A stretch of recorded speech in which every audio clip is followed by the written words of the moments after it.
प्रधानमंत्री नरेंद्र मोदी का विमान कजान लैंड कर चुका है। बेहद अहम ये प्रधानमंत्री की यात्रा मानी जा रही है। हमारे सहयोगी गौरव सावंत तमाम अपडेट्स आप तक कजान से ही पहुंचा रहे हैं। ग्राउंड जीरो पर वो मौजूद हैं। आपने दिखाया किस तरीके का उत्साह है गौरव वहां पर लोगों के बीच प्रधानमंत्री को लेकर, कैसे वहां पर स्वागत की तैयारियां की गई हैं। लेकिन इन सबके बीच कूटनीतिक रणनीति जो भारत और चीन को लेकर यहां पर देखी जा रही है, जो समझी जा रही है, उसको किस लिहाज से आप बताएंगे? क्योंकि अगर वार्ता होती है तो किस बातों पर मुख्य बिंदु रहेगा, कहां पर जाकर ये बात रुक जाएगी या फिर वार्ता होगी ही नहीं?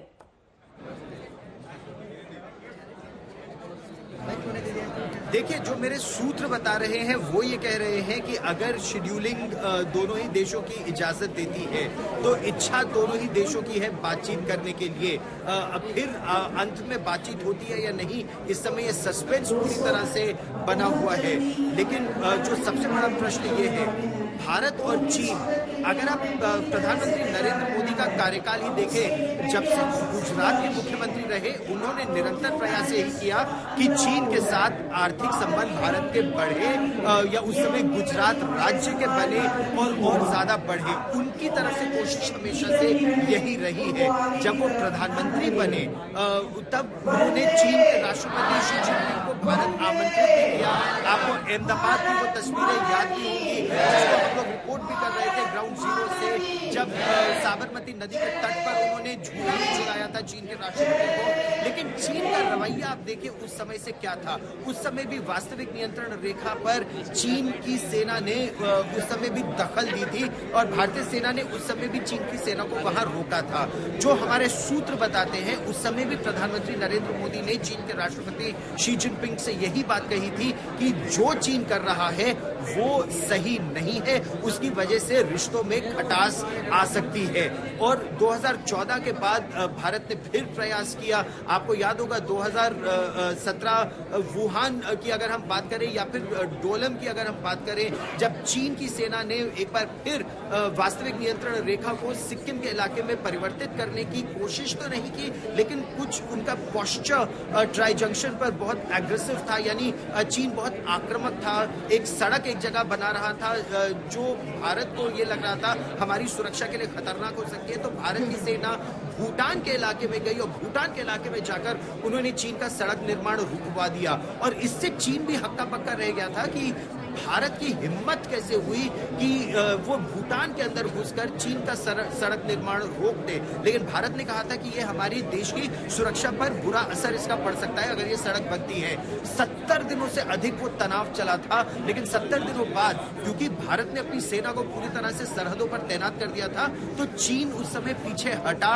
वुहान में भारत के प्रधानमंत्री नरेंद्र मोदी और चीन के राष्ट्रपति शी जिनपिंग के बीच बातचीत हुई। फिर ये लगा कि रिश्ते सुधर रहे हैं। लेकिन 2020 में फिर चीन की सेना, और इस बार चीन की सेना पूर्वी लद्दाख के इलाके में आई।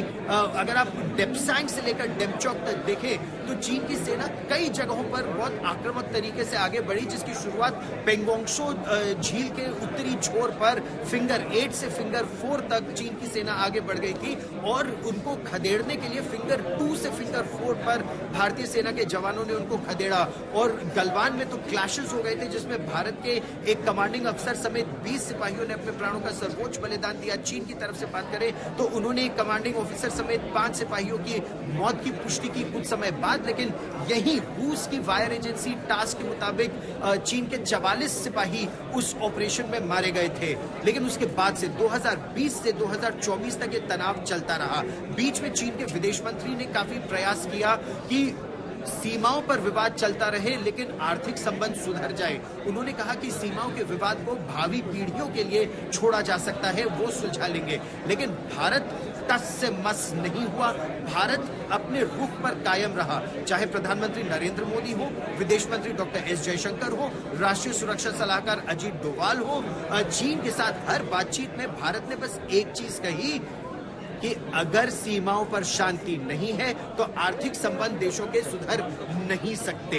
और चीन के विदेश मंत्री वांग यी ने, चीन के और नेताओं ने ये कहा कि आर्थिक संबंध हम सुधारते हैं, जो सामरिक संबंध है या सीमाओं पर जो तनाव है उसको बाद में देखते रहेंगे। भारत ने कहा बिल्कुल नहीं। और अब आप ये देखिए, जब चीन के विदेश मंत्री वांग यी भारत भी आए या फिर जब रूस में भी मुलाकात हुई और सितंबर 2020 में भारत के विदेश मंत्री और चीन के विदेश मंत्री की यही रूस में मुलाकात हुई थी, तो सितंबर 2020 से लेकर अक्टूबर 2024 तक बातचीत निरंतर चलती रही।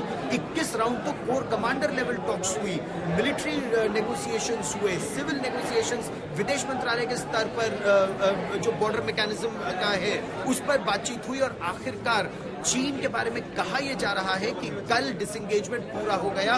2 पॉइंट्स जो रह गए थे, आपको याद होगा भारत के विदेश मंत्री डॉक्टर जयशंकर ने कहा था पिछले महीने कि 75% समस्या सुलझ गई है, 25% बची हुई है। और चीन का यह कहना था कि 2020 में जो समस्या शुरू हुई वो तो हमने सुलझा ली है। डेप्सैंग और डेमचौक वो पुरानी समस्याएं हैं, लेगेसी इशू है, वो बाद में उससे निपटते रहेंगे। लेकिन भारत ने साफ इनकार कर दिया। भारत ने कहा नहीं। और प्रधानमंत्री नरेंद्र मोदी का ये रुख था, बहुत ही कड़ा रुख प्रधानमंत्री नरेंद्र मोदी का। उनका रुख ये था कि डेप्सैंग और डेमचौक भी सुलझना आवश्यक है। जब तक डिसएंगेजमेंट डेप्सैंग और डेमचौक पर नहीं होगा, बातचीत आगे नहीं बढ़ेगी। और आखिरकार कल चीन इस बात को मान गया। डेप्सैंग और डेमचौक में भी डिसएंगेजमेंट हो गया है।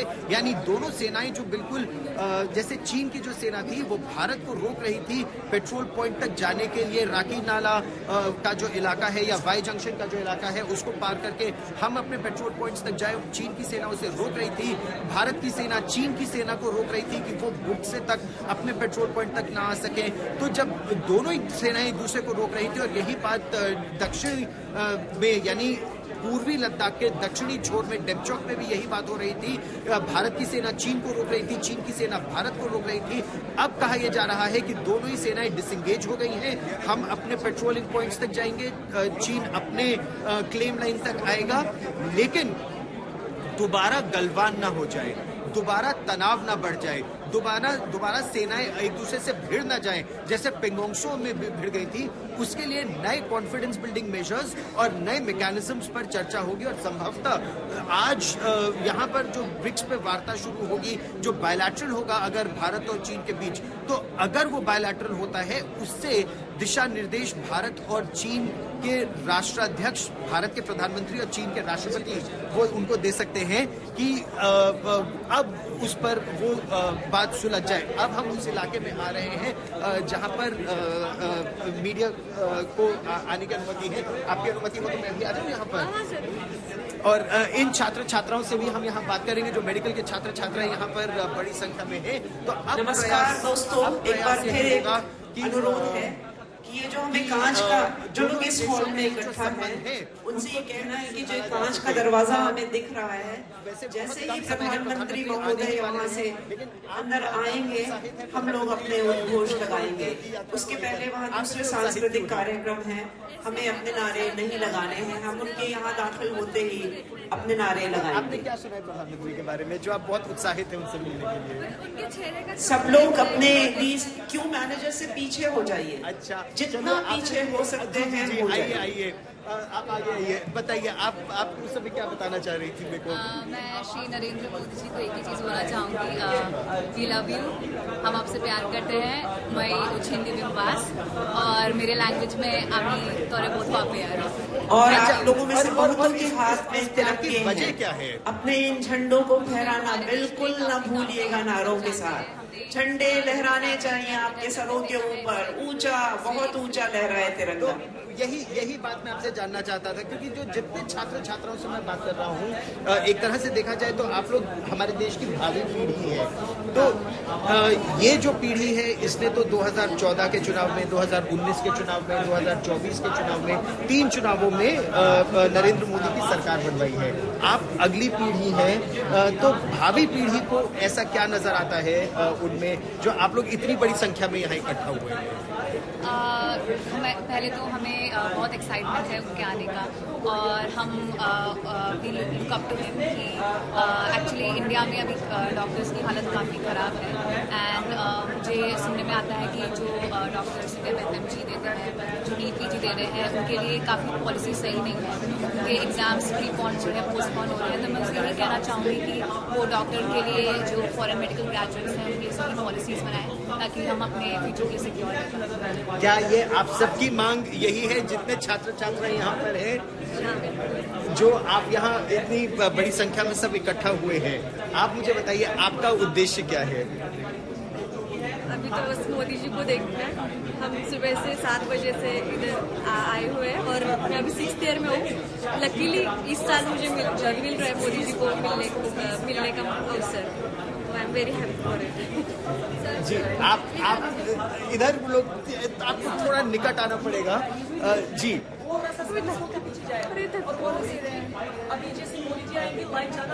जी जी जी जी जी जी हम लोग सबको वो पीछे थोड़ा हटने को कहा जा रहा है।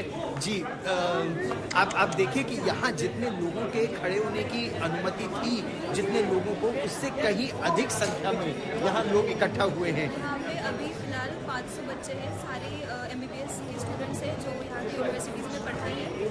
कोई फर्स्ट ईयर में है, कोई सेकेंड ईयर में है, कोई 6th ईयर में है। तो हम लोग यहाँ पे रहते हैं हॉस्टल्स में, और हमें 1 महीने से पता है कि मोदी से आने वाले हैं। उनके लिए हम लोगों ने फॉर्म्स भरे, जिसके मतलब पूरा सिक्योरिटी को ध्यान रखते हुए उन्होंने ये सब किया है। और हम मतलब मैं वॉलंटियरिंग करी, तो मैं 2-3 दिन से देख रही हूँ जो सब लोग आ रहे हैं उनकी सिक्योरिटी के लिए, उनको कुछ किसी चीज़ की कमी ना पड़े। यहाँ पे हम सब बच्चे भी ये ट्राई कर रहे हैं कि हम उनको रशिया में इंडियन स्टाइल से वेलकम करें। रशिया में आप इंडियन स्टाइल से प्रधानमंत्री का स्वागत करना चाहते हैं। 1 मिनट मेरा बच रहा है, किस तरह से आप इंडियन स्टाइल से प्रधानमंत्री का स्वागत करना चाहते हैं? सब लोगों ने ट्रेडिशनल पहना है, मैंने साड़ी पहनी है, किसी ने धोती पहनी है, कोई अपने नेशनल कॉस्ट्यूम में आया है, और हम सबके हाथ में इंडिया के फ्लैग्स है, किसी के हाथ में मोदी जी के फ्लैग्स है, किसी के हाथ में वेलकम मोदी जी लिखा हुआ है। तो इस तरह से हम उनका वेलकम कर रहे हैं। जी और भारतीय छात्र कौन कौन से हैं जो यहाँ पर यहाँ इकट्ठा हुए हैं और बात करना चाहते हैं? देखिए, अच्छा, अब मुझे कहा यह जा रहा है कि अब यहाँ पर आप हिल नहीं सकते, जहाँ पर आप हैं आपको वहीं रहना होगा, क्योंकि यहाँ पर इस्कॉन के भी काफी लोग हैं। आप में से कितने लोगों ने इस्कॉन के भजन सुने, आ जाओ कीर्तन सुने? हम हर साल जाते हैं। जी जी जी जी तो इस्कॉन टेम्पल कौन कौन गया था यहाँ पर? कौन कौन सब गए थे। कृष्णा जी का जब जन्मोत्सव था हम गए थे तब लोग गए थे। तो मतलब ये बताइए, 7 समुद्र पार आके भारत के प्रति और भारत की संस्कृति के प्रति जो घर में माँ बाप ने संस्कार दिए, और रुझान बढ़ता है उसकी तरफ? इधर और रुचि बढ़ती है। मतलब तुम भारत के बाहर आए हो, रशिया में आए हो, और इधर तुम्हें कृष्णा जी के टेम्पल जाने का मौका मिलता है, भजन करने का मौका मिलता है, तो अलग ही आनंद मिलता है उस चीज़ का। क्या ये आप सबकी धारणा रही है? अच्छा, ये क्या आप लोगों ने देखा है कि यहाँ के लोगों में भारत के प्रति लगाव बहुत ज्यादा है? क्योंकि हम इंडिया से दूर रहते हैं, तो हमें यहाँ पे रह के इंडिया की बहुत याद आती है, इसलिए हमें इंडिया से ज्यादा लगाव है।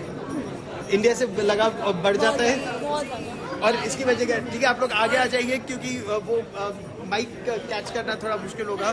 तो जी, आप बताइए। इधर मैंने लोकल लोगों मुझे देखा है, उन्हें ज़्यादा बॉलीवुड काफ़ी पसंद है, और वो एक एक्टर को बहुत अच्छी तरह जानते हो है, विपिन सर। हाँ। तो उनके सारे गाने पता है, शाहरुख खान, आमिर खान, काफ़ी इंटरेस्ट लेते हैं बॉलीवुड में। वो जिमी जिमी जिमी जिसमें, हाँ, हाँ। अच्छा, आपने जिमी जिमी जिमी कहा, ये बात मैं भी बता दूं। हालांकि जब मैं इस समय तो युद्ध चल रहा है रूस और यूक्रेन का, जब मैं यूक्रेन में था ना, युद्ध कवर कर रहा था, तो वहाँ की सेना भी जिमी जिमी जिमी बहुत गाती थी, और यहाँ की सेना भी जिमी जिमी जिमी बहुत गाती है। तो आप ये देखिए कि 2 देश जिनमें आपस में परस्पर युद्ध है, लेकिन भारत के प्रति दोनों ही देशों में लगाव बहुत ज्यादा है। और यही चर्चा हम लोग कूटनीति के बारे में कर भी रहे थे। भारत की अगर आप कूटनीति की बात करें या रक्षा नीति की बात करें, सभी से ये एक और अनुरोध है कि आप लोग अपने फोन साइलेंट मोड पे कर लें। लेकिन यहाँ फौरन ही अपने फोन साइलेंट मोड पे कर लीजिए। लगाव बहुत ज्यादा है, और ये दर्शाता है कि भारत और रूस के बीच जो please turn on your phone on silent mode. यहाँ जो भारतीय समुदाय है वो अलग, लेकिन जो रूस के लोग हैं Thank you. वो भी चाहते हैं कि भारत के प्रधानमंत्री नरेंद्र मोदी कोई एक ऐसा रास्ता निकाल सके कि रूस और यूक्रेन के बीच युद्ध समाप्त हो जाए। आप में से कितने लोगों ने ये बात सुनी है ये रूस के लोगों से कि युद्ध समाप्त हो जाएगा तो अच्छी बात होगी? मैंने काफ़ी लोगों से सुना है। Actually I work as an online English tutor. अच्छा। सो काफ़ी मेरे स्टूडेंट्स हैं जो बोलते हैं कि वो काफ़ी ट्रैवल करते हैं around the world and they think that वो चाहते हैं कि वो इसी साल में सारे कंट्रीज घूमने के लिए दे फियर कि बॉर्डर्स क्लोज हो जाएंगे, so they won't be able to travel. ये आपने बड़ी बात बताई। दो चीजें जो रूस के लोगों से बातचीत करो तो बहुत खुलकर सामने आती है। एक, भारत के प्रति उनका प्यार, भारत के प्रति उनका लगाव। अच्छा, आप लोग थोड़ा थोड़ा फैल जाइए, सब लोग थोड़ा थोड़ा फैल जाते बहुत हैं। शुक्रिया गौरव इस तमाम जानकारी के लिए आपका, क्योंकि किसी भी क्षण वहां पर प्रधानमंत्री पहुंच सकते हैं और ऐसे में वहां पर तमाम इंस्ट्रक्शंस दिए जा रहे हैं। आप नजर बनाए रखिए, आपके पास लौटेंगे तमाम अपडेट्स लेंगे। लेकिन